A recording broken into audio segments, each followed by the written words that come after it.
5 సంవత్సరాలు గణేష్ ఉత్సవాలు కూడా చేసుకోలేకపోయారు. ఇప్పుడు దుండి గణేష్ ఉత్సవ కమిటీ అయితే 15వ సంవత్సరం ప్రారంభించి అప్పుడు చేసిన ఉత్సవాలు తప్ప 19-24 ఉత్సవాలు జరుపుకోలేక మళ్ళీ బుడమేరు వరదొచ్చిన ఉత్సవాలు జరుపుకున్నారు. కానీ గత ప్రభుత్వం నిర్వహించుకోలేకపోయారు.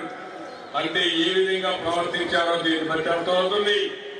అందుకే ఈ రోజు నేను ఆలోచించాను, ఎక్కడ ఎలాంటి అవరోధాలు లేకుండా ఉండాలని, ఏ పర్మిషన్ అవసరం లేదు, ఉచితంగా కరెంటు కూడా ఇచ్చి మిమ్మల్ని ఆదుకున్నామని చెప్పి అందరికీ చేస్తున్నాను. అది అప్పటి పరిపాలన ఇప్పటి పరిపాలనకు వ్యత్యాసం. దొంగతనంగా గణేశుడికి దండం పెట్టి మీరు చేసిన పాపాలు మాఫీ కావని మరొకసారి హెచ్చరిస్తున్నా. వినాయకుడు అంటే తమాషా కాదు. వడ్డీతో సహా వసూలు చేసి దేవుడు వినాయకుడు అనే విషయం కూడా మీరు గుర్తుపెట్టుకోవాలి.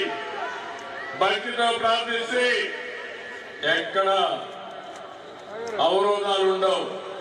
అపహాస్యం చేస్తే మాత్రం వాళ్ళ జీవితాల్లో అడుగడుగునా అడ్డంకులే ఉంటాయి. వాళ్ళు ఎప్పుడూ పైకి రారని మరొకసారి హెచ్చరిస్తున్నా.